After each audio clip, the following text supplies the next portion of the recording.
A wicked billionaire throws the Black Maid into a piranha-infested pool at his party. Guests film her death for entertainment. The world had witnessed cruelty before, but never live-streamed with champagne in hand. A woman pushed into churning water filled with razor-toothed predators, while a mansion full of the wealthy elite laughed and recorded her final moments. No one expected what happened next. The video went viral. Her name became a rallying cry, and millions watched as the tables turned in the most brutal way imaginable. Before we jump back in, tell us where you're watching from. And if this story touches you, make sure you're subscribed, because tomorrow I've saved something extra special for you. Now, let's continue. Celeste's body hit the water with a sound like a door slamming shut on her old life. The cold shock stole her breath. The weight of her soaked uniform pulled her down, dragging her deeper into the churning blue. She opened her eyes underwater and saw them, at least 30 piranhas, their silver bodies flashing through the artificial light, their eyes black and flat, their mouths opening and closing, revealing triangular teeth designed to strip flesh from bone in seconds. Above the surface, Isaac's voice rang out, muffled but triumphant. "Someone time how long she lasts. I'm betting under a minute." Laughter, screams, the sound of phones recording, the wealthy elite of the city watching a woman drown, entertained by her terror, placing bets on her death like it was a sporting event. The piranhas circled closer. Celeste's lungs burned, demanding air she couldn't give them. Her muscles screamed.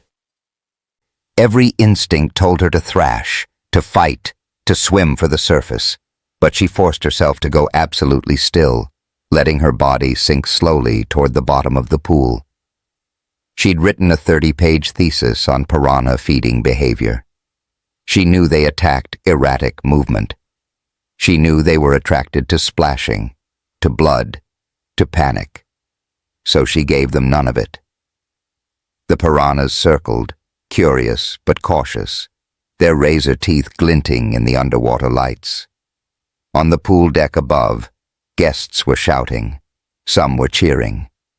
Isaac was leaning over the edge, face twisted with anticipation, waiting for the water to turn red. But what they didn't know was that Celeste had been preparing for this moment her entire life.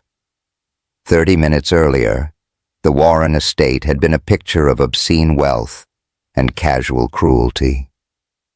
The sun blazed over the property like a spotlight on sin, casting golden light across manicured lawns that stretched for acres, past marble fountains imported from Italy, through gardens where roses cost more to maintain than most people's annual salaries. The mansion itself rose 3 stories, all glass and white stone, every angle designed to remind visitors that Isaac Warren owned more than buildings. He owned power itself. The party was in full swing by 7 p.m. 200 guests milled about the terraces and pool deck, sipping champagne that cost $1,000 per bottle, nibbling on caviar served by staff who'd been instructed to remain invisible. A string quartet played near the rose garden. Waiters in crisp white jackets glided through the crowd like ghosts, their trays perpetually full, their faces perpetually neutral. At the center of it all, like a beating heart of cruelty, sat the pool. Olympic-sized, crystal-clear water. But it wasn't the size that made guests stop and stare. It was the glass walls installed along 3 sides, thick transparent panels that turned the pool into an aquarium. And inside that aquarium, visible to everyone, dozens of piranhas swam in restless patterns. "My conversation piece," Isaac would tell guests, that sharp smile spreading across his tanned face. "Red-bellied piranhas. Pygocentrus natereri, if you want to be technical. It cost me $200,000 to import them legally, plus another $1 million for the filtration system and the glass installation. But you can't put a price on uniqueness, can you?" What he didn't mention was how many health and safety violations he'd bribed officials to overlook. How many concerns from the party planners he'd dismissed. How many times his staff had begged him to drain the pool before someone got hurt. Isaac Warren didn't care about safety. He cared about power, about showing everyone who came to his estate that he could own anything, even danger, even death. He stood now near the pool's edge, wearing a white linen suit that probably cost more than Celeste made in 6 months. At 47, Isaac looked like wealth personified, perfectly tanned skin, silver at his temples, an expensive watch catching the light with every gesture. He owned half the city's waterfront properties, 3 luxury hotel chains, and enough politicians to make laws bend around him like water around stone. He also had a reputation for cruelty that everyone whispered about, but no one challenged. Celeste Moore moved through the crowd with practiced invisibility, her black uniform perfectly pressed, her hair pulled back tight, her face a careful mask of professional neutrality. At 34, she'd learned how to disappear in plain sight, how to serve the wealthy without provoking their attention, how to survive in spaces that made it clear she didn't belong. She carried a tray of wine glasses, weaving between clusters of guests who didn't bother to lower their voices when she approached. They discussed stock portfolios and vacation homes, complained about taxes and lazy staff, laughed about deals that would put hundreds of people out of work. Celeste had been working for Isaac Warren for 6 months. 6 months of insults masked as jokes. 6 months of casual racism delivered with smiles. 6 months of watching him treat people like disposable objects. But she'd endured it because she needed to be here, because Isaac Warren had destroyed something she loved, and she needed proof before she could make him pay. She'd been a marine biology student once, years ago. A scholarship kid at the state university, fascinated by ocean ecosystems, dreaming of a career protecting endangered species and studying predator behavior. She'd been writing her thesis on aggressive fish species when her mother was diagnosed with stage 4 cancer. The medical bills had buried them. Celeste had dropped out to work 3 jobs, watching her dreams dissolve like salt in water. Her mother died anyway. After the funeral, Celeste had spent months adrift, working wherever she could, trying to figure out what came next. Then she'd seen the news report about the marine sanctuary, the protected reef habitat off the coast, home to dozens of endangered species. The reef that was dying, poisoned by toxic waste that kept appearing despite environmental protections. The waste that traced back to Warren Industries. Isaac had been dumping industrial chemicals for years, bribing inspectors, falsifying reports, killing thousands of fish and coral to save money on proper disposal. Celeste had spent weeks investigating, gathering what evidence she could from public records. Then she'd done something crazy. She'd applied for a job as his maid. She needed access to his private files. She needed proof that would hold up in court. She needed justice for the ocean that had been her first love, the dream he'd helped destroy. 2 weeks ago, she'd finally found it. Late at night, while Isaac entertained guests on the yacht, Celeste had broken into his home office and photographed everything, dumping schedules, payment records to corrupt officials, emails discussing how to avoid detection. She'd sent it all to 3 environmental organizations, anonymously, waiting for the right moment to go public. Isaac had found out yesterday. She didn't know how. Maybe he had cameras she'd missed. Maybe someone had talked. But that morning, he'd called her into his office and smiled that sharp smile and said, "I know what you did, Celeste, and tonight, you're going to learn what happens to people who forget their place." Now, as she moved through the party with her tray of wine, Celeste's hands were steady, but her heart raced. She knew something was coming. She just didn't know what. The answer came at 7:43 p.m. She was serving drinks near the pool when one of Isaac's guests, a real estate developer in a tailored suit, gestured wildly while telling a story. His hand caught Celeste's tray, sending it tilting. A glass of red wine toppled, splashing across the white dress of the woman beside him. The woman shrieked. The conversation died. Everyone turned to stare. "Oh my God," the woman gasped, looking down at the spreading stain. "This is vintage Chanel." "I'm so sorry," Celeste said immediately, her voice level despite her pounding heart. "Let me get something to clean that. I'll pay for the dry cleaning. You'll pay?" The woman laughed, shrill and cruel. "Do you have any idea how much this cost? You probably won't make that much in a year."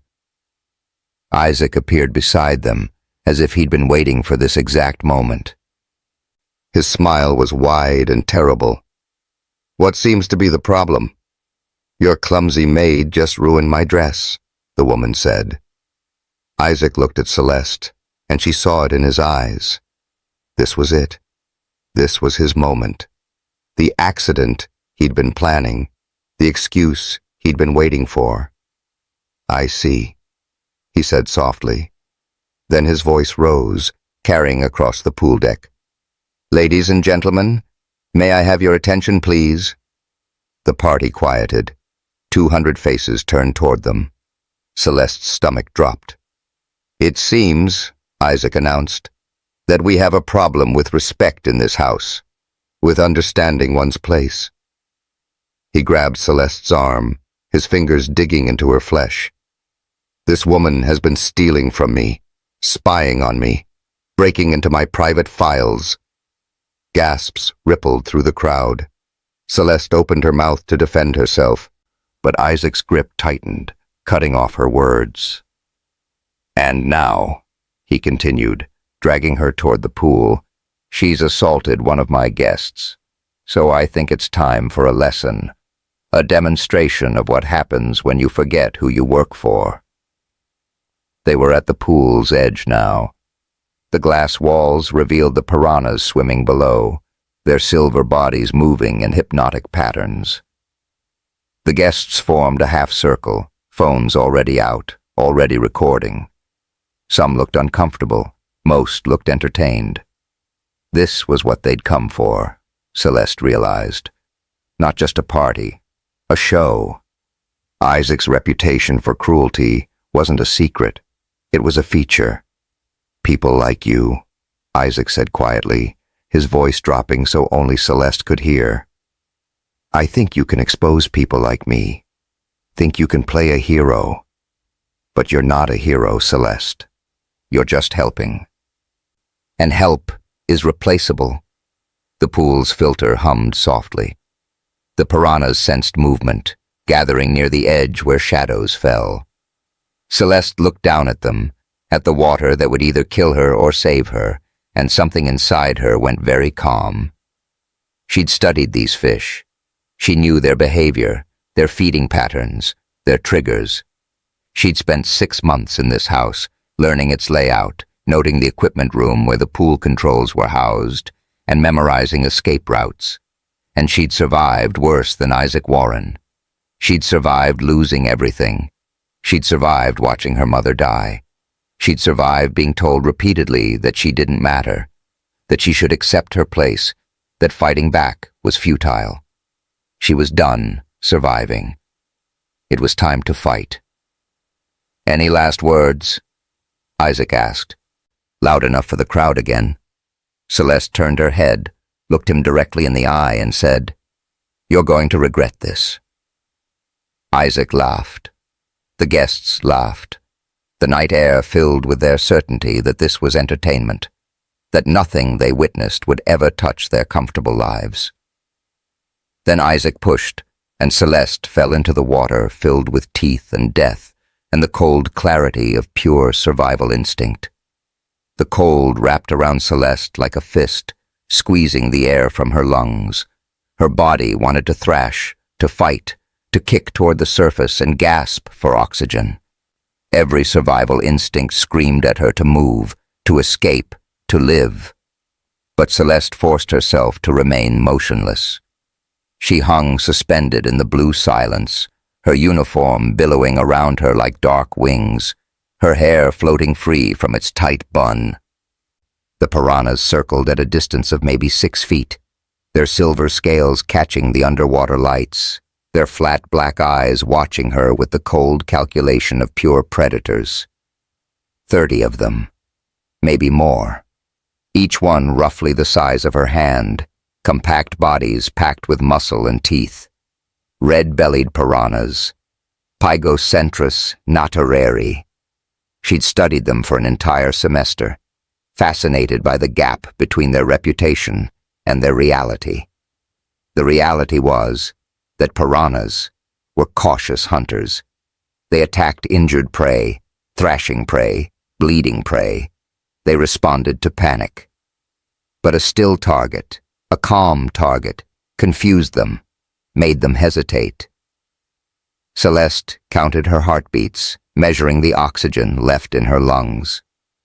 She'd been a competitive swimmer in high school, before college, before her world had fallen apart. She could hold her breath for 2 minutes if she stayed calm, maybe 2.5 if she was lucky.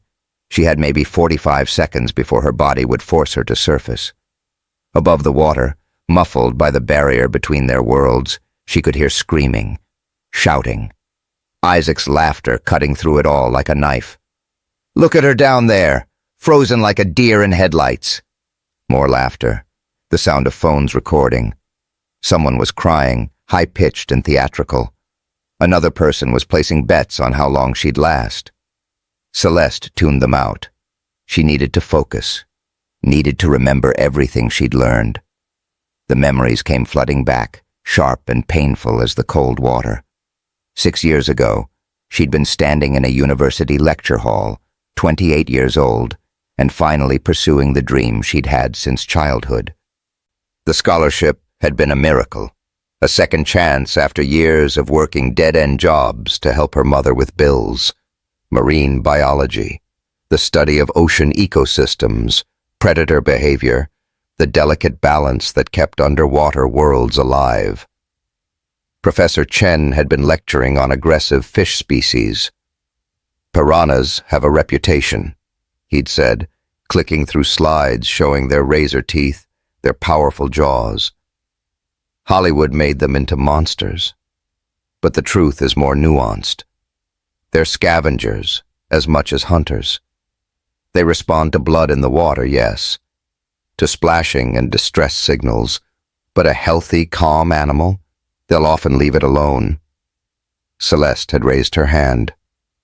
What about their feeding frenzies, the stories of them stripping cattle to bone in minutes? Professor Chen smiled. Those are real, but rare. Usually triggered by extreme hunger and the presence of already wounded prey. A single, healthy human, moving calmly through piranha-inhabited water, would likely emerge unharmed.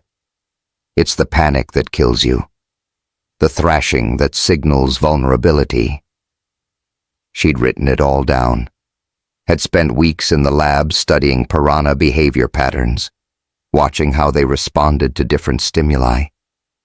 Her thesis topic had practically chosen itself: predatory response patterns in Pygocentris natareri, distinguishing myth from measurable behavior. She'd been so excited, so certain that this was the path her life would take: research, conservation, making a difference. Then her mother called with the diagnosis: Stage 4 cancer, 6 months, maybe less. No insurance that would cover the treatments that might buy her more time. Celeste had withdrawn from school 2 weeks later. She'd taken 3 jobs, working 18-hour days, watching her savings and her scholarship and her dreams dissolve like salt in seawater. She'd held her mother's hand through every treatment, every setback, every moment of hope that turned to ash. Her mother had died anyway, and Celeste had been left with nothing but debt and the crushing weight of a future that would never arrive. The memory sharpened her focus. brought her back to the present, to the water, to the teeth circling closer. She'd survived losing everything once. She'd survive this. The piranhas were growing bolder. One broke from the circling pattern, darting forward before retreating. Testing. Curious. Her stillness was confusing them, but it wouldn't last forever. Eventually, curiosity would overcome caution. Celeste's lungs were beginning to burn. She needed air. I needed to move, but surfacing now would trigger their attack response. The splashing, the rapid movement toward the surface, would signal prey behavior. She had to be smart, had to use what she knew. Her eyes swept the pool, looking for options. The glass walls offered no escape, too high to climb from inside the water. The pool deck was at least 4 feet above the waterline, designed that way deliberately to make the piranhas visible to guests. But there, along the left wall near the shallow end, she spotted it, the filtration grate. A 2-foot square opening covered by a metal screen where the pool's circulation system drew water for filtering and chlorination. She'd seen the equipment room during her first week working here. Isaac had given her a tour of the estate, showing off his toys like a child with new presents. "This pool has a state-of-the-art system," he'd bragged. "Can create currents, waves, even a whirlpool effect if I want. It costs $3 million to install, but it's worth it for the reactions I get." The control panel had been in a room just off the pool deck. Electronic controls, emergency shutoffs, current direction switches. If she could reach that grate, if she could pull herself up to the edge near the equipment room, if she could get inside and access those controls. A plan began forming in her mind, desperate and dangerous but possible. First, she needed to breathe. Celeste began moving, slowly, deliberately. No splashing, no rapid kicks. She used her arms to pull herself through the water in long, smooth strokes, the kind she'd learned in competitive swimming, efficient, controlled, minimizing disturbance. The piranhas followed but didn't attack. They stayed in their loose circle, watching, waiting for her to panic. She angled toward the surface, still moving with agonizing slowness. Her vision was starting to tunnel at the edges, her body screaming for oxygen. Just a few more feet, just a little longer. Her head broke the surface. She gasped, dragging air into her burning lungs, trying to keep the intake quiet and controlled, even though every cell in her body wanted to gasp and choke and scream. "She's alive!" someone shouted from the pool deck. "Not for long." Isaac's voice, gleeful and cruel. "Watch this." Something splashed into the water near her head. Then another. Isaac was throwing ice cubes from someone's drink, creating disturbances in the water, trying to agitate the piranhas. "Come on, you useless fish," he yelled. "Earn your keep!" Celeste dove back under, the ice cubes sinking past her. The piranhas scattered briefly at the new disturbances, then regrouped. They were getting more agitated now, more aggressive. One darted so close she could see the individual teeth in its open mouth. She pulled herself lower in the water, heading for the filtration grate. It was maybe 20 feet away. She could make it. She had to make it. Her fingers brushed the metal screen covering the grate. Behind it, she could feel the gentle suction of water being drawn into the filtration system. Not strong enough to trap her, but enough to notice. The grate was secured with 4 screws at the corners. No way to remove it without tools. But if she could just hold on, use it as an anchor point, maybe she could wait out the piranha's aggression, letting them lose interest. Above her, the water churned as more objects hit the surface. Isaac was throwing everything he could grab, trying to create a feeding frenzy. Champagne bottles, plates, someone's shoe. The piranhas were going crazy now, darting in all directions, snapping at the falling objects. One came within inches of Celeste's leg. She pressed herself against the wall, trying to make herself as small as possible, when she felt it. A sharp, hot pain on her forearm. She looked down and saw the piranha attached to her skin, its teeth sunk into her flesh. It thrashed once, twice, then released, taking a small chunk of her with it. Blood bloomed in the water like a crimson flower, spreading, dissipating, carrying its message through every molecule of the pool. Prey. Wounded prey. Vulnerable prey. The other piranhas stopped circling, stopped darting randomly. They all turned, as if controlled by a single mind, and faced Celeste. Their mouths opened. The piranhas swam toward her in a silver wave, jaws opening, closing, opening again. 30 sets of teeth converging on the blood spreading from her arm.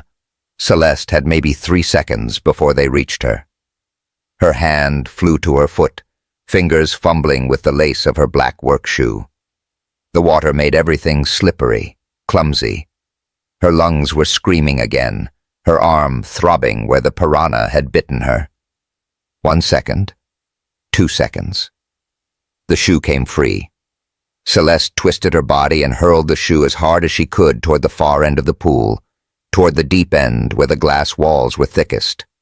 The shoe tumbled through the water, creating turbulence, movement, the exact kind of erratic motion that triggered piranha-feeding instincts. The effect was immediate. The school of piranhas veered as one, abandoning their approach toward Celeste and surging after the shoe.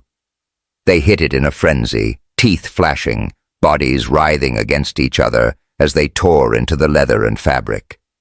Celeste didn't wait to watch. She kicked hard toward the shallow end, ignoring the pain in her arm, ignoring the burn in her lungs, ignoring everything except the need to move now, while the piranhas were distracted. Her strokes were smooth and powerful, muscle memory from years of competitive swimming taking over. 10 feet, 15, 20.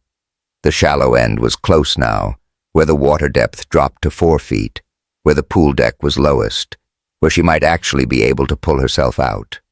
Behind her, the piranhas finished with the shoe and turned, searching for the source of the blood that still flavored the water. Celeste's head broke the surface. She gasped for air, her hands reaching for the pool's edge, fingers scraping against the smooth tile. So close. Just a few more inches, and she could grip the coping, haul herself up, get away from the teeth and the water and the death Isaac had planned for her. Her fingers found purchase on the edge. Then a shadow fell across her, blocking out the lights. Isaac Warren stood above her, his white linen suit splattered with champagne someone had spilled in the chaos. His face was twisted with rage, all pretense of civility stripped away. This was the real Isaac, the monster under the expensive clothes and practiced smile. "No," he said simply. His shoe came down on her fingers. The pain was instant and blinding. Celeste screamed, bubbles erupting from her mouth as her grip failed and she slipped back into the water. Above her, Isaac ground his heel down harder, crushing her knuckles against the tile edge. "You don't get to survive this," he hissed, his voice low enough that only she could hear over the shouting of the guests. "You think you're clever? You think you can steal from me, spy on me, ruin me, and then just swim away? No, you die here, tonight, in front of everyone, and it's going to look like a tragic accident." He lifted his foot and kicked her hand away, sending her tumbling backward into the water. Celeste plunged under again, disoriented, her injured hand useless, blood streaming from her torn knuckles now in addition to her arm. The piranhas were circling closer, drawn by the fresh blood. Their cautious behavior completely gone now. On the pool deck, the guests were in chaos. "Someone call the police," a woman's voice shrieked. "This is murder. He's killing her. Get it on camera. Get everything." But others were laughing, cheering, treating it like entertainment. A man in an expensive watch was shouting encouragement to Isaac. A group near the bar had started placing new bets, and everywhere, phones were recording, capturing every moment of Celeste's fight for survival. One woman, younger than the rest, maybe in her 30s, pulled out her phone and started to dial. "I'm calling 911, she announced, her voice shaking. "This has gone too far." Two of Isaac's security guards appeared beside her instantly. One plucked the phone from her hand, while the other smiled politely and said, "I'm afraid Mr. Warren doesn't want to be disturbed during his party. We'll need you to leave." "But he's killing her."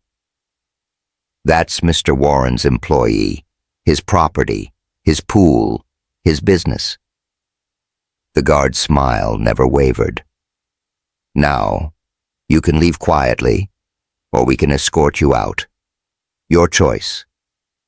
The woman looked around at the other guests, searching for support, for someone else who would stand up and say this was wrong.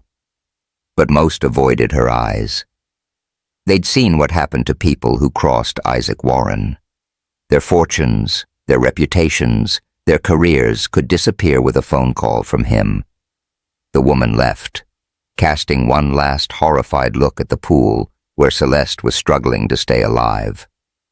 Isaac grabbed a champagne bottle from a passing server's tray. He threw it into the pool, the glass shattering as it hit the water, sending shards and bubbles and fresh disturbance rippling through the blue. "Come on!" he screamed at the piranhas. "What do I feed you for? Kill her!" He grabbed more objects. Plates, glasses, someone's purse. All of it went into the pool, creating chaos, agitating the fish, making the water churn with confusion and aggression. Celeste dodged a falling plate, the ceramic passing inches from her head. Another piranha darted in, nipping at her leg. She kicked it away, but two more took its place. They were swarming now, the frenzy Isaac had been trying to create finally taking hold. She needed to get out. I needed to reach the equipment room, needed to change the current, create a distraction, something, anything that would give her a chance. But Isaac stood at the edge, blocking her escape, throwing objects. Laughing like this was the best night of his life. And in that moment, watching him, Celeste remembered exactly why she'd taken this job, why she'd endured 6 months of his cruelty. Why did she risk everything to expose him? It had started 9 months ago, when she'd seen the news report about the reef. The Sanctuary Reef, 50 miles off the coast, is a protected marine habitat home to endangered sea turtles, rare coral formations, and dozens of fish species found nowhere else on Earth. The reef, where Celeste had done her undergraduate research, where she'd fallen in love with the ocean, where she'd dreamed of spending her career. The reef that was dying. Environmental officials are baffled, the news anchor had said, images of dead fish and bleached coral filling the screen. Toxic chemicals have been found in the water, but the source remains unknown. The damage may be irreversible. Celeste had stared at that screen, tears streaming down her face, watching everything she'd loved being destroyed. She'd spent weeks investigating, following paper trails, connecting dots that officials had either missed or been paid to ignore. All roads led to Warren Industries. Isaac's real estate development company did more than build luxury hotels and condos. They also operated a chemical processing facility that serviced his construction projects. And that facility had been illegally dumping industrial waste for years, saving millions in proper disposal costs by simply releasing toxins into the ocean at night. The waste was traveling on ocean currents straight to the Sanctuary Reef. Celeste had gathered what public evidence she could, but it wasn't enough. She needed internal documents, emails, and disposal records. She needed proof that would hold up in court, that couldn't be dismissed or buried by Isaac's lawyers. So she'd done something crazy. She'd applied for a job as his maid. The irony wasn't lost on her. The scholarship student who'd studied marine biology, who'd written papers on predator behavior and ecosystem conservation, scrubbing toilets and serving drinks for the man who was killing the ocean she loved. But it worked. She'd gained access to his home office.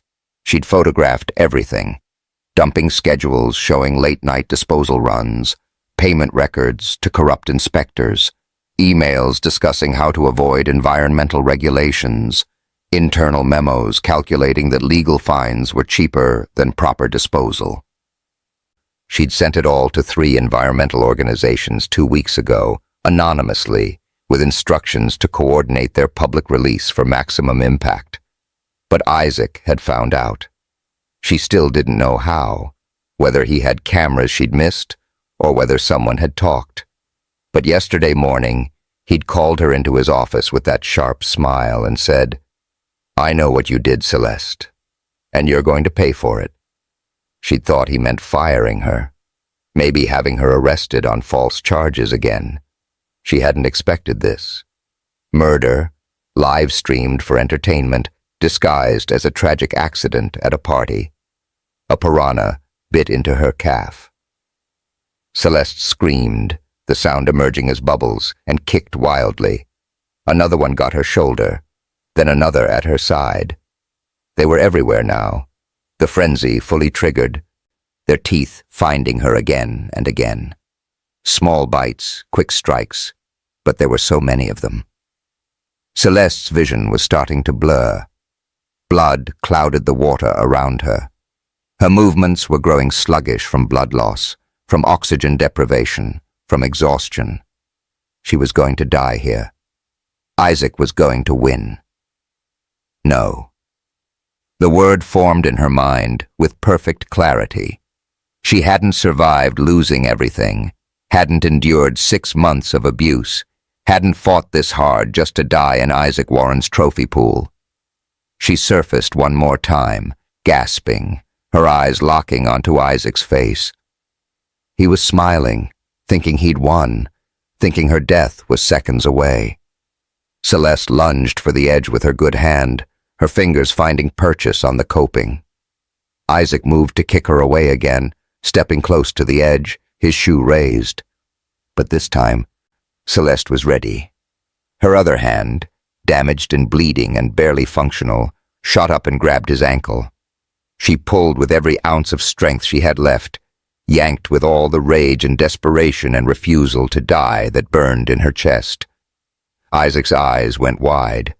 His arms windmilled, trying to keep his balance. His mouth opened in surprise. Then he fell. The splash was enormous, sending water cascading over the pool deck. Guests screamed. Phones captured everything. And Isaac Warren, billionaire real estate mogul, sadistic party host, murderer of oceans and people alike, plunged into his own piranha-infested pool.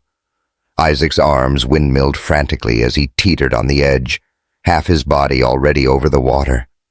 For one frozen moment, he hung there, suspended between the pool deck and the death trap he'd created. His eyes locked with Celeste's, wide with sudden understanding, with fear he'd never felt before. Then his hand shot out and grabbed the pool coping with desperate strength. His expensive shoes scrabbled against the tile, finding purchase. He hauled himself backward, away from the edge, collapsing onto the deck with his white linen suit soaked and his chest heaving. "You bitch!" he gasped, staring at Celeste with pure hatred. "You're dead. You're so dead." But while Isaac was catching his breath, while the guests were screaming and recording and trying to process what they'd just witnessed, Celeste was moving. She pulled herself up on the opposite side of the pool, away from Isaac, using the last reserves of her strength. Her arms shook. Her legs barely held her weight. Blood ran from her arm, her hand, her leg, her shoulder, leaving red trails across the white tile. But she was out of the water, out of reach of the piranhas that were still churning below, confused by all the disturbances, searching for prey. "Stop her!" Isaac screamed, pointing at Celeste as she staggered to her feet. "Security! Stop her now!" Two security guards in black suits appeared from the crowd of guests, moving toward Celeste with professional efficiency. They were both large men, trained, confident they could handle one injured woman. They didn't know Celeste had been running from things her entire life. Poverty, debt collectors, grief. She knew how to run even when her body was broken. She took off across the pool deck, her bare feet slapping against tile, her one remaining shoe abandoned somewhere in the churning water behind her. The guards followed, their polished dress shoes clicking in pursuit. "Get her!" Isaac was on his feet now, dripping wet, his carefully styled hair plastered to his skull. "Don't let her leave this property." But Celeste wasn't running toward the exit. She was running parallel to the pool, toward the small structure built into the landscaping near the shallow end. The pool equipment room. The same room Isaac had shown her during that first tour, bragging about his $3 million filtration and current system. Her hand closed on the door handle. Locked. Of course it was locked. The guards were 20 feet away. 15. Celeste slammed her shoulder into the door. Pain exploded through her injured body, but the door was solid wood, reinforced. It didn't budge. 10 feet. She looked around desperately, her vision swimming, and spotted a decorative rock lining one of the garden beds. She grabbed it, hefted its weight, and smashed it against the door handle. Once. Twice. The metal bent. The guards were almost on her. Third time. The handle broke, the lock mechanism shattering. Celeste threw herself through the door just as the first guard reached for her. She slammed it shut behind her and threw her weight against it, her feet sliding on the concrete floor as the guards hit the other side. There had to be something to block it with. Her eyes adjusted to the dim interior, lit only by the glow of electronic control panels and the light filtering through a small window. Metal shelving units lined one wall, filled with pool chemicals, cleaning supplies, replacement parts. The guards hit the door again. Harder. It flew open 6 inches before Celeste shoved it closed. She grabbed the nearest shelving unit and pulled. It toppled forward with a crash, spilling bottles of chlorine and pH balancers across the floor. She dragged it in front of the door just as the guards hit it again. The shelving unit wedged against the door, holding it closed. Not for long, but maybe long enough. Celeste turned to face the control panel that covered the far wall. A massive electronic display showing water temperature, pH levels, filtration status, and most importantly, the current control system. "Open this door!" The guard's voice came through the wood. "Open it now or we're authorized to use force." Celeste ignored them. Her fingers flew across the touchscreen display, navigating through menus she'd only glimpsed once before. Pool currents, direction controls, flow rates. Outside, she could hear Isaac screaming, "Break it down! I don't care how! Get in there!" The guards hit the door again. The shelving unit shifted an inch. Celeste's bloody fingers left smears on the screen as she pulled up the current system controls. 2 main options appeared: drain and reverse flow. Drain would empty the pool through the filtration system into the estate's water recycling tanks. Emergency function in case of contamination. Time to complete, 20 minutes. 20 minutes she didn't have. 20 minutes during which Isaac would break through, his guards would drag her out, and she'd disappear like all the other people who'd crossed him. But reverse flow, she tapped it, bringing up the specifications. The pool's current system could create artificial waves for swim training. It could generate resistance currents for exercise, and at maximum power, it could create a whirlpool effect strong enough to simulate riptide conditions. "Warning," the screen read. "Maximum reverse flow is not recommended with pool occupants. Risk of drowning or injury." Celeste's finger hovered over the activation button. The door shuddered again. The shelving unit scraped backward another inch. The guards were making progress, and outside, beyond the equipment room, she could hear Isaac rallying his guests. "She's trying to destroy my property. She's criminally trespassing. When we get her out, I want everyone to testify that she attacked me, that this was all self-defense." The guests murmured agreement. Of course they did. They'd tell whatever story Isaac wanted. They always did. Celeste looked at the screen, at the warning, at the choice before her. And she remembered Sarah. Sarah Chen had been her roommate in college, before everything fell apart. Celeste's best friend, the person who'd convinced her to pursue marine biology when she'd been too scared to dream that big. They'd gone to the beach together during spring break their sophomore year. Just the two of them, celebrating midterms being over, swimming in the ocean they both loved. The riptide had caught Sarah 30 feet from shore. Celeste had been further up the beach, hadn't seen it happen. By the time she realized Sarah was in trouble, her friend was already being pulled out to sea, thrashing, panicking, fighting the current in exactly the wrong way. "Swim parallel to shore," Celeste screamed, running into the water. "Don't fight it. Swim parallel." But Sarah hadn't heard, or hadn't understood, or had been too terrified to think. She'd kept swimming straight toward shore, exhausting herself, fighting the current, until she went under and didn't come back up. The Coast Guard had found her body 2 days later. Celeste had spent the next year studying riptides obsessively. How they formed, how they behaved, how to survive them. She'd written papers on water currents, on the physics of how water moved when it was forced to flow in unnatural directions. She'd made herself an expert in the thing that had killed her best friend, as if knowledge could somehow make up for the loss. She'd learned that water, when forced to reverse its natural flow, became violent and unpredictable. It became a weapon. The door shuddered again.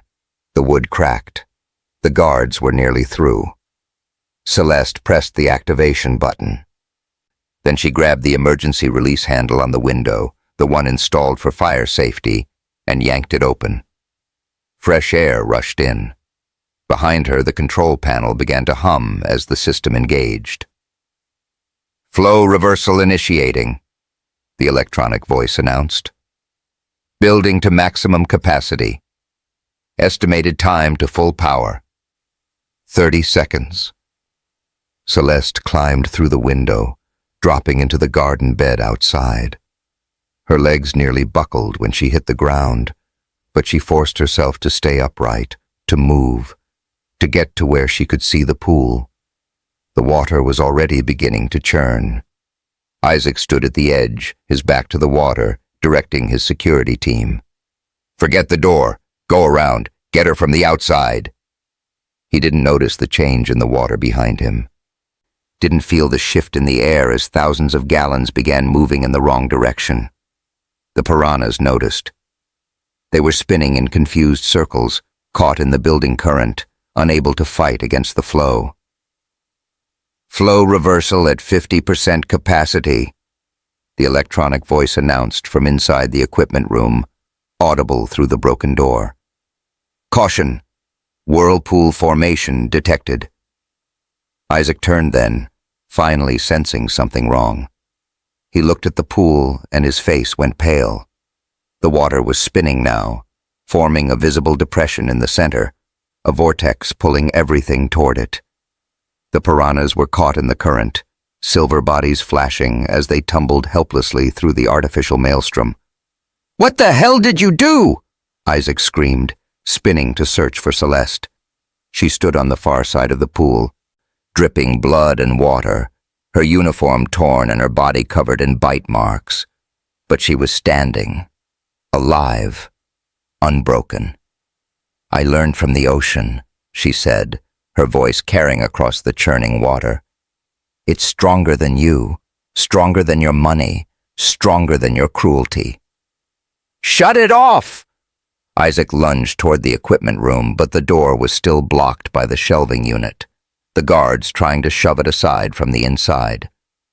"Flow reversal at 75% capacity," the electronic voice announced. "Warning, maximum whirlpool effect approaching."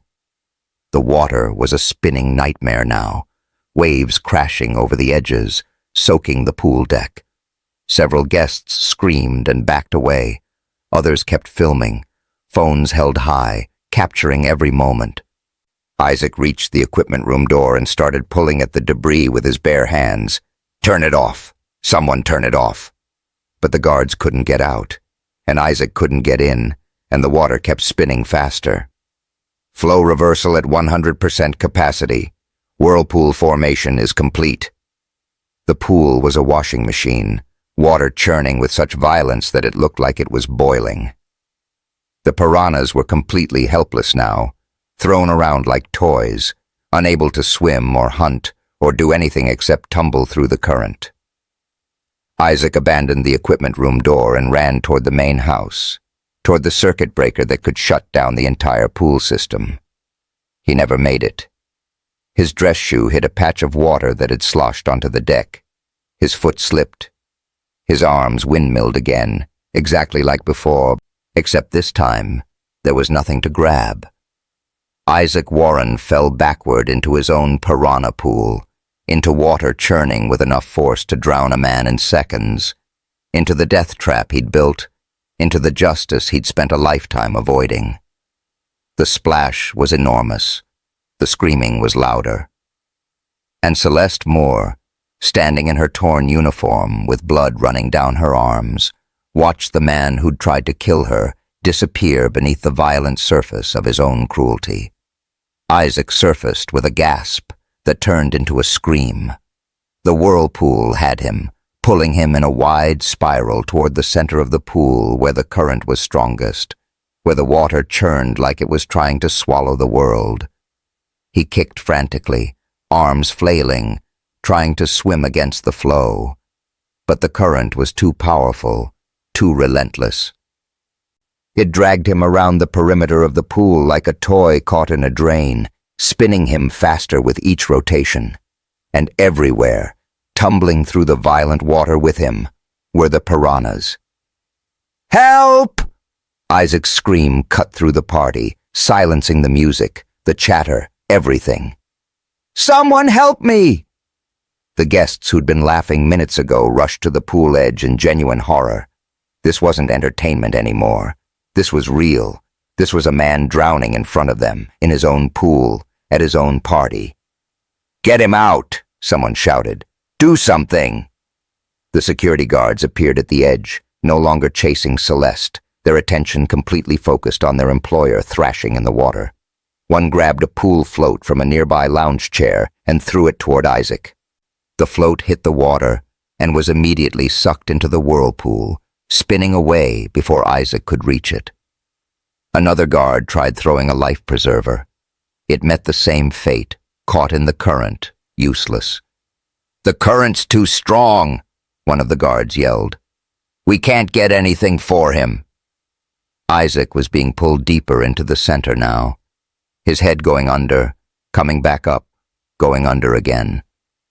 The white linen suit that had cost thousands of dollars was plastered to his body, weighing him down. His perfectly styled hair was a mess across his face. His tan skin was pale with terror. The equipment room door finally burst open, the guards having shoved aside the fallen shelving unit. But instead of Celeste, they found an empty room with an open window. "She's gone!" one of them shouted. "Who cares?" someone screamed from the pool deck. "Save him!" But Celeste wasn't gone. She emerged from around the corner of the equipment building, walking slowly toward the pool edge. Her torn uniform dripped water and blood. Her bare feet left red prints on the white tile.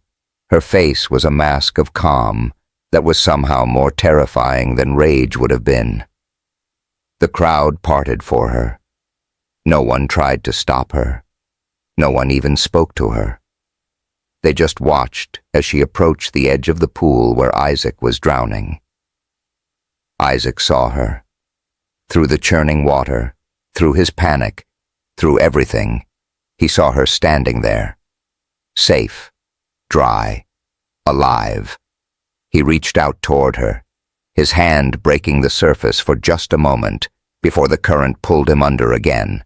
When he surfaced, he was closer to the center, spinning faster. "Celeste!" His voice was raw, breaking. "Help me! Please!" She stood at the edge, watching him spin. Silent. "I'm sorry!" Isaac screamed, water filling his mouth, choking him. "I'm sorry for what I did. I'll make it right. I'll give you anything." The guests were shouting now too. At her, at each other, at the universe for putting them in this impossible situation. "You have to save him. Don't just stand there. This is murder. You're killing him." A woman in diamonds grabbed Celeste's arm. "Please, you have to stop this. Whatever he did to you, this isn't the answer. You'll go to prison for this." Celeste looked at the woman's hand on her arm, then up at her face. "He pushed me into that pool to die. You all watched. Some of you filmed it. Some of you laughed." The woman released her arm and stepped back, shame flickering across her face. Isaac went under again. This time he stayed down longer. 5 seconds. 10. 15. When he surfaced, he was gasping, choking, barely able to keep his head above water. Then one of the piranhas, tumbling helplessly through the current, crashed into Isaac's leg. Its teeth found flesh instinctively, automatically. It bit down and held on until the current tore it away. Isaac's scream was primal, animal, a sound of pure agony that made several guests cover their ears. Blood bloomed in the water, mixing with the white foam of the churning pool. "Make it stop!" Isaac's voice was barely recognizable now, high and thin with terror. "Celeste, please! Make it stop!" She stood watching him, and her mind filled with memories she'd been pushing down for 6 months. Her first day working at the Warren estate. Isaac gives her the tour, showing off his wealth and possessions, then stopping in front of her and saying, "You're black, obviously. That's fine. I'm very progressive, but some of my guests aren't as enlightened as I am, so try to stay out of sight during parties, would you? You understand?" It hadn't been a question. The time he'd jokingly asked if she needed to check with her parole officer before working late. She'd never been arrested before the fake trespassing charge. The morning he'd spilled coffee on purpose and made her clean it up on her hands and knees, while his business associates watched and snickered. The other maids who'd worked here before. Sarah Chen's cousin, who'd left after 2 months and wouldn't talk about why. The older woman who'd quit suddenly and whose family filed a missing person report that went nowhere. The young man who'd tried to report safety violations and ended up deported on immigration charges that everyone knew were fabricated. The pattern of cruelty that went back years, decades maybe. People hurt, people silenced, people disappeared. All because Isaac Warren could do whatever he wanted to whoever he wanted, and no one would stop him. The ocean is dying because of his greed. The reef she'd loved was poisoned by his waste. The protected species became extinct or endangered because proper disposal cost too much, and Isaac's profit margins were more important than life itself. Another piranha found Isaac in the water, then another. They weren't hunting him deliberately, but they were scared, disoriented, and when their bodies crashed into his, instinct took over. Bite, release, bite again. Isaac was screaming continuously now, a sound that barely seemed human anymore. "Turn it off! For the love of God, turn it off! Celeste moved then, walking along the pool edge toward where the control panel was visible through a waterproof viewing window installed on the deck. An emergency backup station so the system could be monitored and controlled without entering the equipment room. She could see the bright red emergency stop button from here. One push, and the current would shut down. The water would calm. Isaac could be pulled out, treated for his injuries, and probably survive. The guests saw where she was going, and a murmur of relief rippled through the crowd.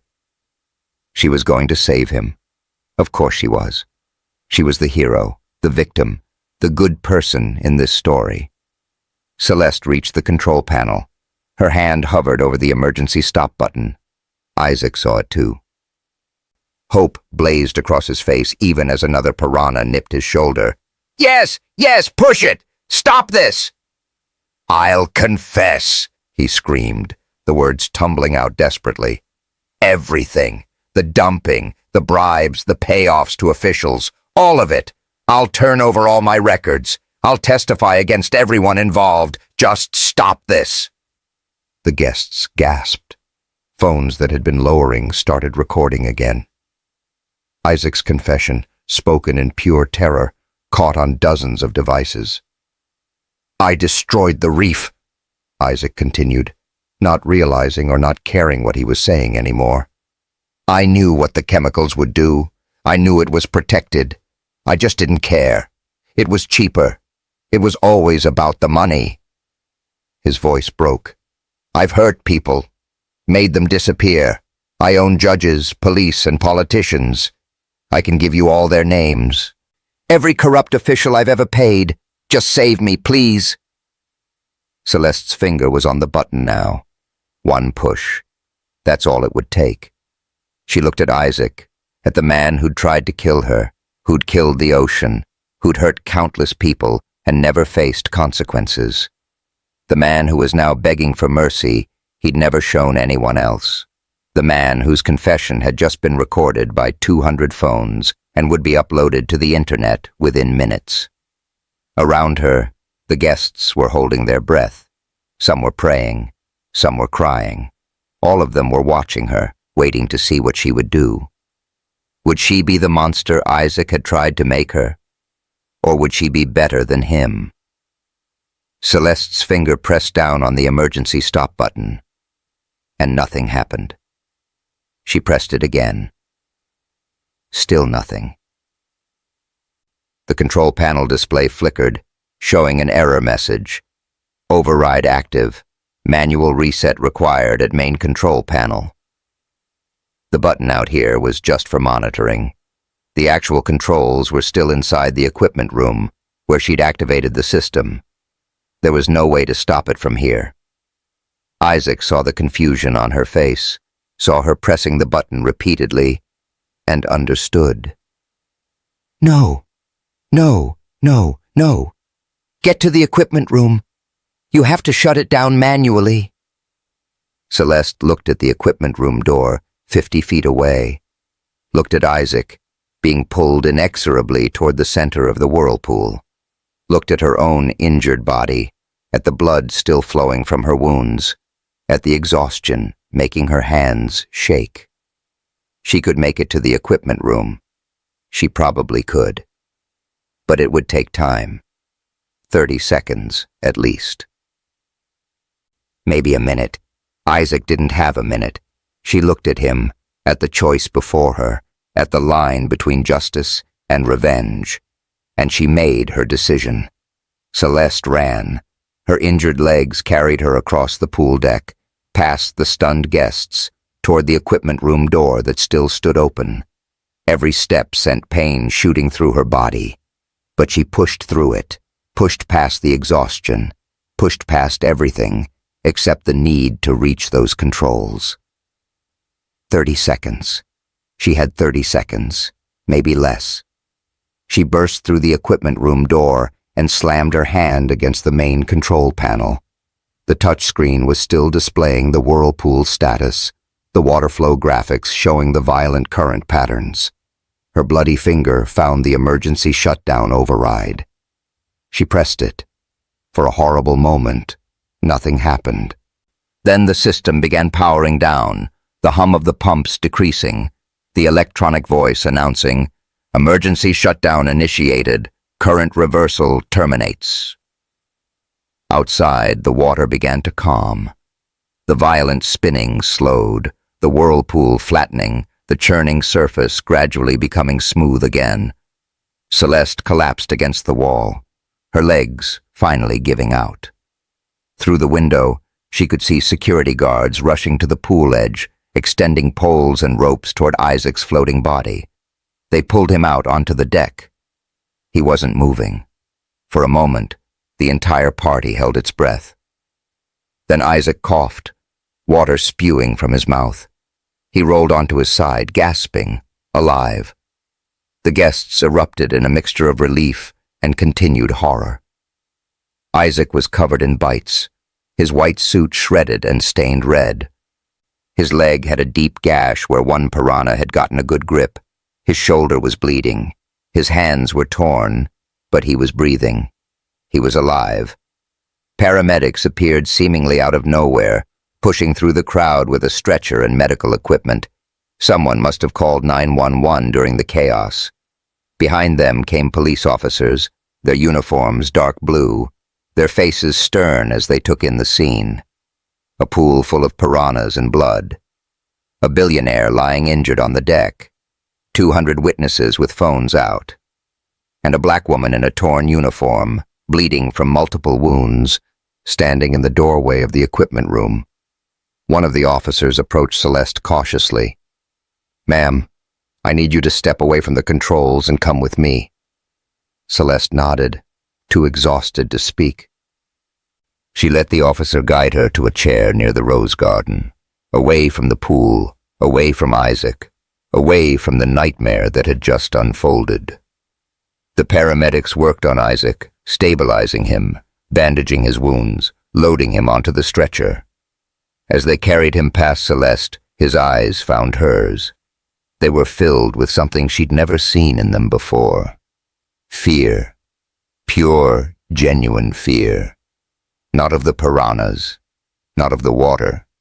Fear of her, of what she'd done, of what she represented. The realization that he wasn't untouchable after all. More police arrived, detectives, crime scene investigators. They started taking statements, photographing the pool and interviewing guests. The party that had been a celebration of wealth and excess an hour ago was now a crime scene. And through it all, the phones kept recording, uploading, sharing. The first video hit Twitter at 8:47 p.m., posted by a tech entrepreneur who'd been standing near the pool when Isaac pushed Celeste in. "You won't believe what just happened at Isaac Warren's party," the caption read, followed by 3 shocked face emojis. The video showed everything. Isaac grabbing Celeste, his speech about knowing your place, the push, Celeste hitting the water, the piranhas circling, Isaac's laughter, his guests filmed and placed bets. It had 10,000 views in 5 minutes, 100,000 in 20 minutes, 1 million by the time the ambulance was pulling away from the Warren estate with Isaac inside. Someone else posted a longer video starting from the wine spill and showing Isaac's escalating cruelty. The way he'd kicked Celeste's hand, the objects he'd thrown into the pool, his complete lack of remorse as he tried to kill her in front of everyone. Another video captured Celeste pulling herself from the water, running to the equipment room the moment Isaac fell into his own pool. And crucially, someone had captured Isaac's confession. His screaming admission about the illegal dumping, the bribes, the corruption, the people he'd hurt. Every word, crystal clear, recorded on multiple devices from multiple angles. By 9:15 p.m., @PiranhaPool was trending on Twitter. By 9:30, it was trending worldwide. The videos spread across every platform: TikTok, Instagram, Facebook, Reddit, YouTube. Millions of people watching, sharing, commenting, expressing their horror and their rage and their strange, savage satisfaction at watching a billionaire face consequences for once. News outlets picked it up within the hour. Local stations first, breaking into their regular programming with breaking news. Billionaire Isaac Warren hospitalized after pool incident. Then the national networks got hold of the videos. CNN, Fox News, MSNBC, they all ran the same story, though with different spins. Billionaire's deadly pool party, Maid fights for survival. Isaac Warren, real estate mogul, allegedly attempts murder at party. Shocking video shows wealthy elite watching as black woman pushed into piranha pool. By midnight, the story was international. BBC, Al Jazeera, news outlets across Europe, Asia, South America. The whole world was watching Celeste Moore's fight for survival and Isaac Warren's public confession. At the police station, Celeste sat in an interview room with a blanket wrapped around her shoulders and bandages covering her wounds. The paramedics had treated her at the scene before the police had asked her to come in for questioning. "Not under arrest," the detective had emphasized. "We just need your statement." Detective Lisa Ramos sat across from Celeste now, a laptop open in front of her, showing one of the videos from the party.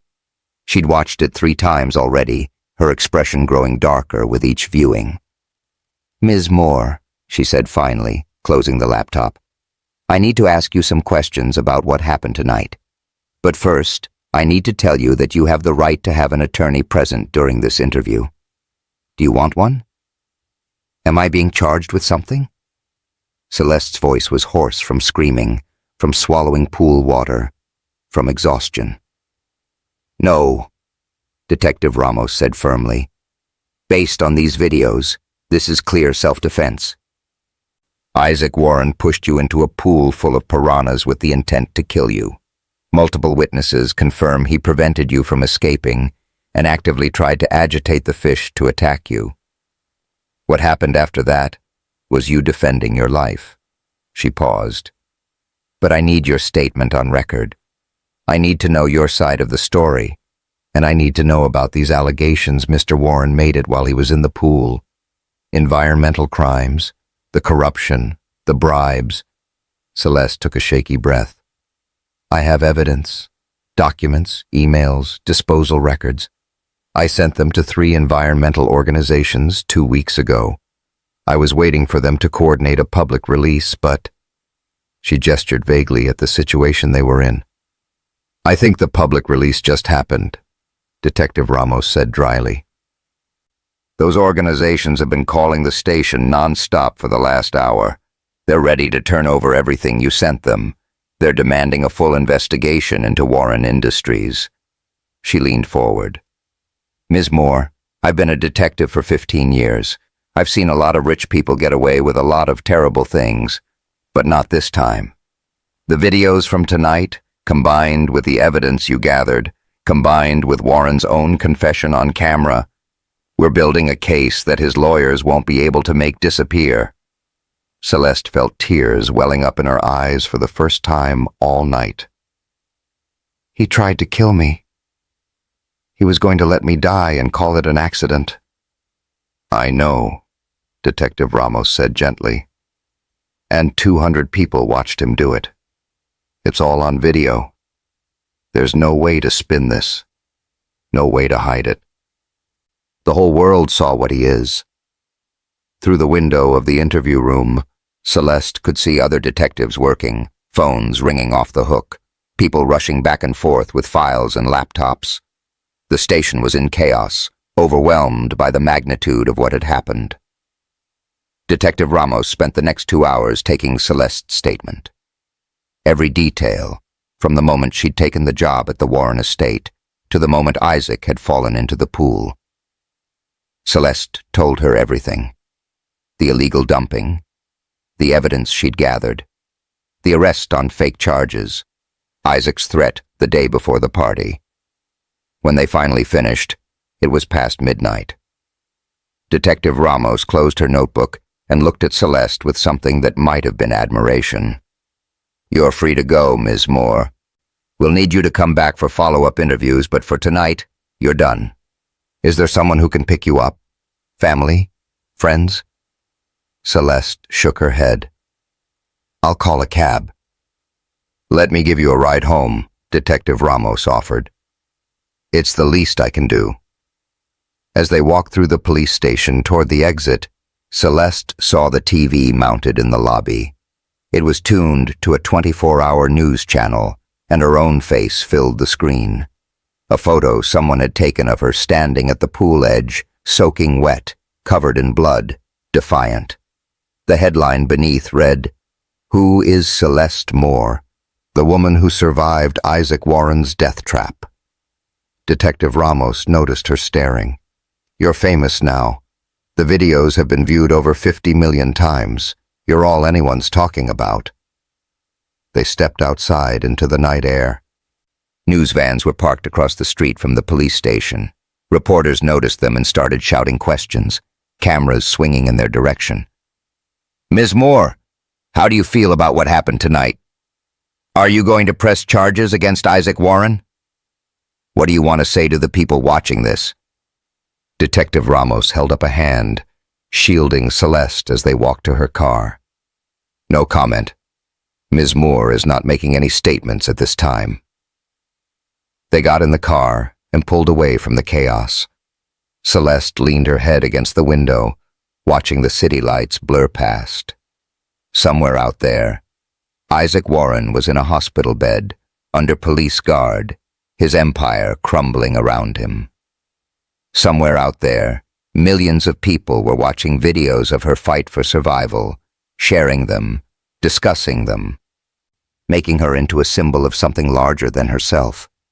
But right now, all she felt was tired. Miss Moore?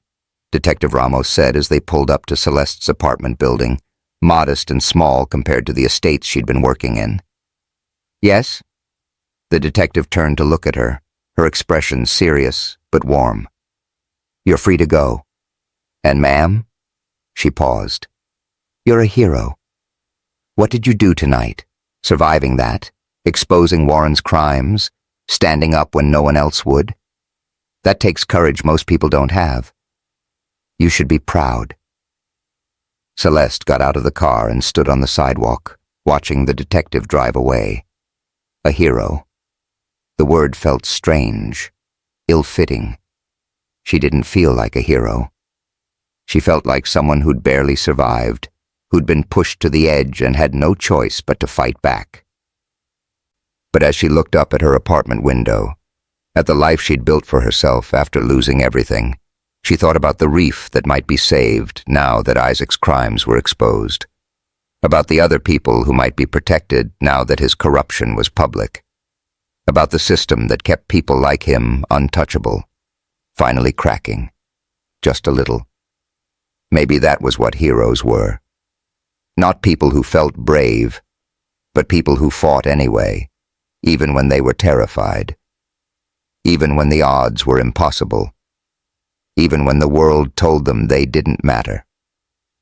Celeste limped inside, her body aching, her mind exhausted. But for the first time in 6 months, maybe for the first time in years, she felt something she'd almost forgotten. Hope. 48 hours after the party, Isaac Warren's world was disintegrating.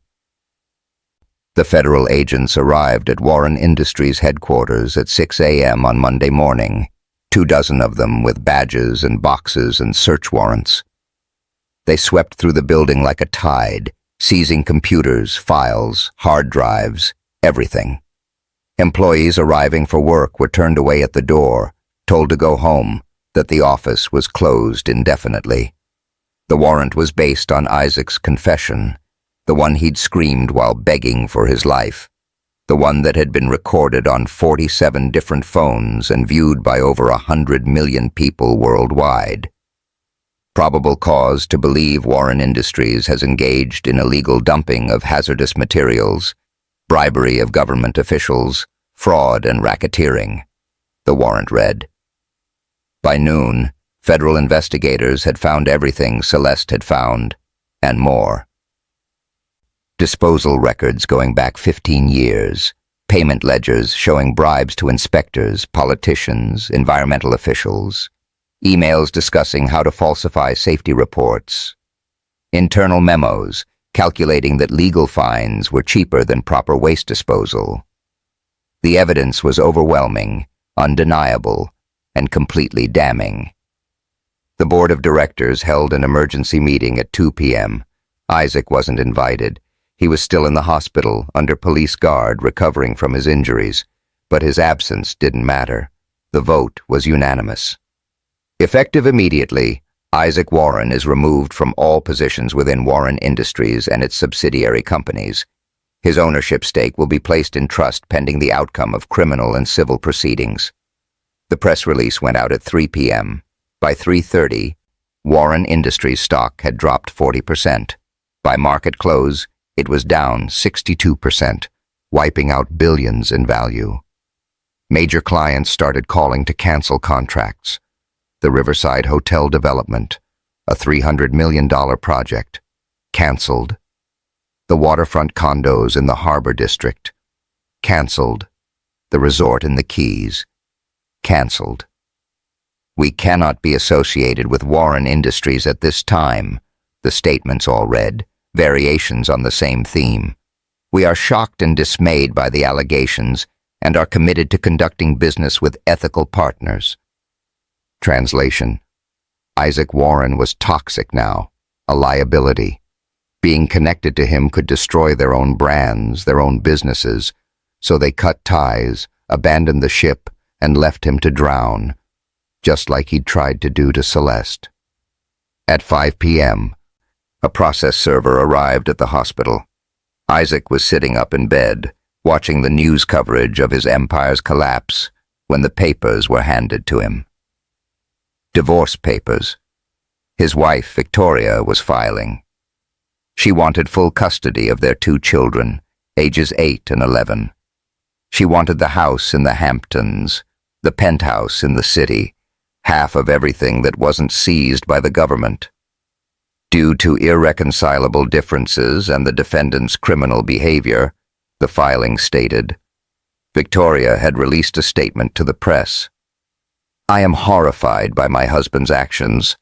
I had no knowledge of his criminal activities or his attempt to murder Ms. Moore. My priority now is protecting my children from the consequences of their father's choices." Isaac crumpled the papers in his fist, his injured hands making the gesture painful. Everyone was abandoning him. Everyone who'd laughed at his jokes, who'd attended his parties, who'd benefited from his wealth and connections. Gone. All of them. The media circus around Celeste was relentless. Reporters camped outside her apartment building. News vans lined the street. Every major outlet wanted an interview. Morning shows, evening news, cable networks, podcasts, documentary filmmakers.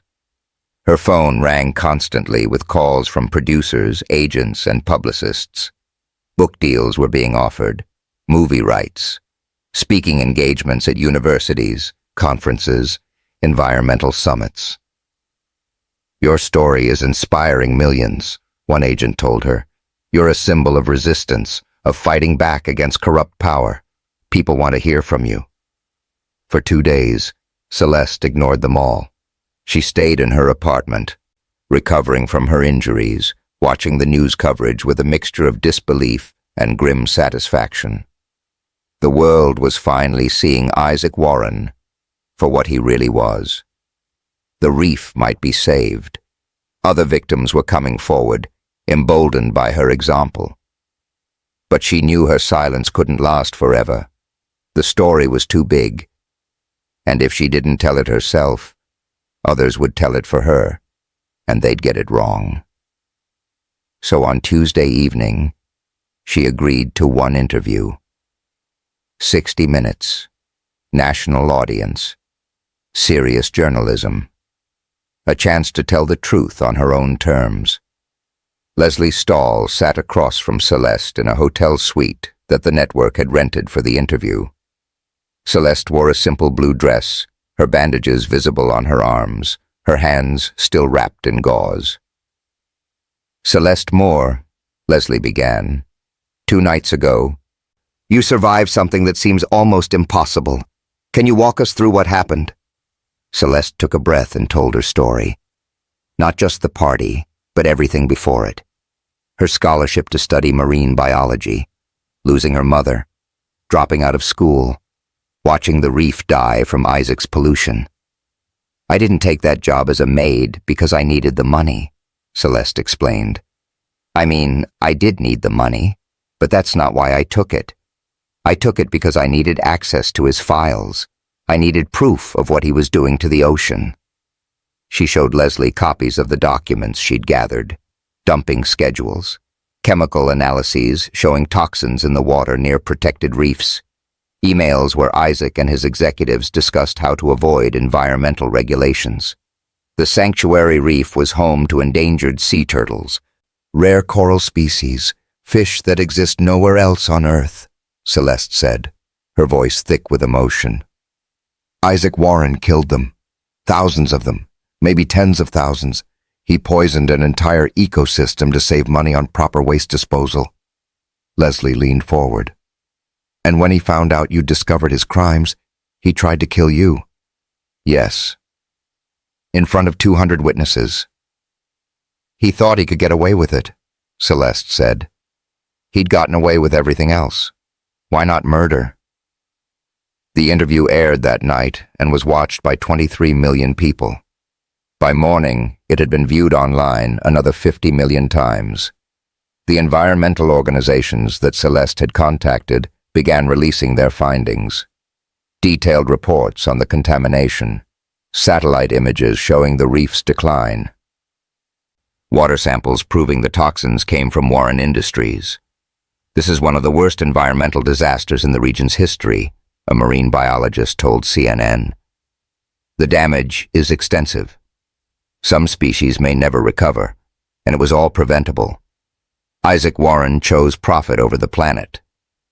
By Wednesday, criminal charges were filed, not just against Isaac, but against 3 of his executives who'd been involved in the dumping operation. Attempted murder, environmental crimes under the Clean Water Act, bribery, fraud, racketeering. The indictment was 37 pages long. If convicted on all counts, Isaac faced up to 40 years in prison. The job offers started coming in immediately after the 60 Minutes interview. The Ocean Conservancy wanted to hire Celeste as a special investigator. The National Marine Sanctuary Foundation offered her a position as an advocate and spokesperson.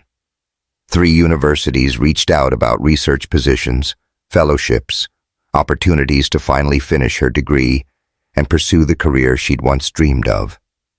"You have a platform now," one conservation director told her. "A voice that millions of people will listen to. We can use that voice to make real change, to protect other reefs, other ecosystems, and to hold other polluters accountable." Publishers were offering 6-figure advances for her book. Speaking bureaus wanted to book her for corporate events, environmental conferences, and college campuses. A documentary crew wanted to follow her for a year, filming her journey from maid to activist. It was overwhelming, surreal.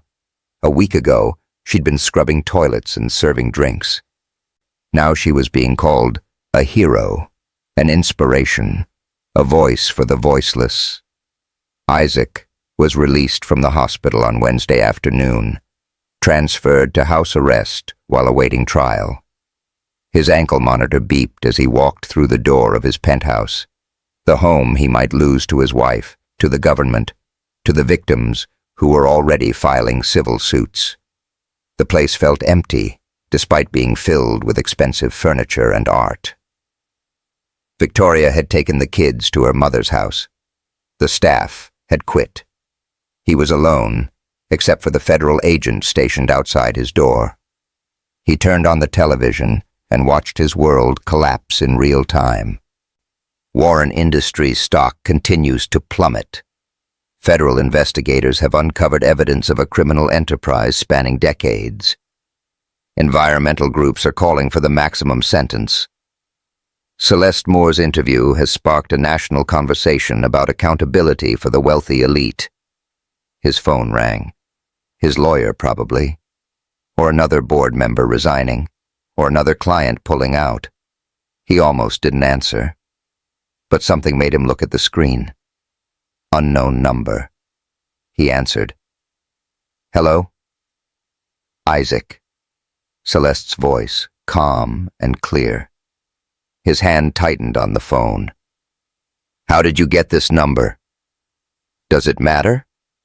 She paused. I saw the news, your company, your wife, everything. Isaac's throat was tight. You got what you wanted. You destroyed me. Are you calling to gloat? No, Celeste said. I'm calling because I want you to understand something. I didn't destroy you, Isaac. You destroyed yourself. Every choice you made, every crime you committed, every person you hurt.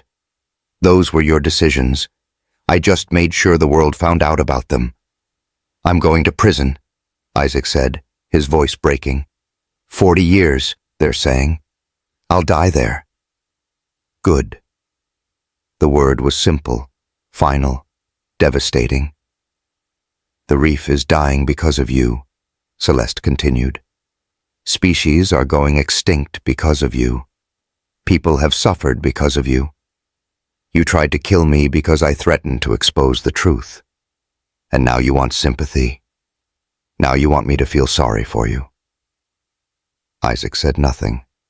What could he say? I survived your pool, Isaac. I survived your piranhas. I survived you. And now I'm going to spend the rest of my life making sure what you did to that reef never happens again. Making sure other people like you face consequences. Making sure your name becomes a warning instead of a brand. Celeste, please. No, she interrupted. You had your chance to beg. You had your chance when you were in that pool, when you confessed everything, when you promised you'd make it right. But we both know that was just survival instinct.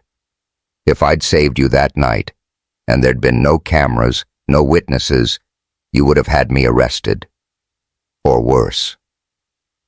Isaac closed his eyes. She was right. Of course she was right. Goodbye, Isaac, Celeste said. I hope prison teaches you something you should have learned a long time ago. That actions have consequences, even for people like you. You think this is over? Isaac's words slurred slightly, painkillers for the bites that still wept under bandages. I still have friends, judges. One call and your little foundation disappears. Your face on every screen? I'll make it a mugshot. Silence. Then, 20 seconds. Fine. Money. Name your price. 10 million. 20. Enough to buy your own reef, plant coral with your bare hands. You walk away, I walk away. We both win. Another beat. 10 seconds. Isaac's voice cracked. Please, I'm begging. I can't do it for 15 years. I'm 50. I'll die in there. Celeste. This isn't about revenge. Her tone never rose, never wavered. This is about justice. For the ocean you poisoned, for every maid you humiliated, every rival you buried, every community drinking your runoff. For everyone who couldn't fight back. The line went dead. Isaac stared at the phone, then hurled it across the room. It shattered against a sculpture that had once been valued at $300,000. The ankle monitor beeped faster, sensing elevated heart rate. He sank to the floor, forehead against cold marble, and stayed there until the federal agent outside knocked once, routine check-in, and moved on. Court proceedings began on a Monday that smelled of rain and camera flashes. The federal courthouse steps were a gauntlet. Reporters shouted questions in 3 languages. Celeste walked through them in a navy suit, scars visible at her collar, expression unreadable. Inside, the air was thick with flashbulbs and the rustle of legal pads. Prosecutors laid out the case like a dissection. 15 years of illegal dumping mapped on satellite imagery, chemical trails glowing neon across projected ocean currents. Celeste took the stand on day 4. She wore the same calm she'd used in the pool, still, deliberate, lethal in its precision. Red-bellied piranhas don't frenzy without provocation, she said, clicking to a slide of the Warren pool. Erratic movement, blood, panic, these trigger-feeding. Mr. Warren threw objects, kicked my hand, and created exactly those conditions. The pool was his weapon, just like the waste pipes were his weapon against the reef. The jury leaned forward. One woman, a teacher from the coastal town where fish had washed up belly-white for years, wiped tears. Victim impact statements followed. A former groundskeeper who'd been fired for reporting safety violations, now living in his sister's basement. A fisherman whose nets came up empty. His children anemic from tainted water. A rival developer who'd woken to find his permits revoked overnight. His company gutted by anonymous audits everyone knew traced back to Warren's payroll. The piranha pool became shorthand. Pundits called it the Billionaire's aquarium of accountability. Memes flooded timelines. Isaac's face photoshopped onto a thrashing fish, captioned, "When your own trap bites back." On the final day, the judge, a woman whose own brother had died of cancer linked to industrial runoff, delivered the sentence without flourish. Isaac Warren, you are hereby sentenced to 15 years in federal prison on counts of attempted murder, environmental terrorism, bribery, and racketeering. Assets seized will fund restitution to affected communities and full remediation of the sanctuary reef. The court is adjourned. The gavel fell like a depth charge. Outside, the sky had cleared. Celeste stood on the courthouse steps as cameras rolled. She didn't smile for them. "Today isn't a victory," she said. "It's the beginning. The ocean doesn't forgive, but it can heal, if we stop the bleeding." That night, she filed incorporation papers for the Ocean Justice Initiative. Seed money came from seized Warren accounts, matched by crowdfunding that crashed servers twice.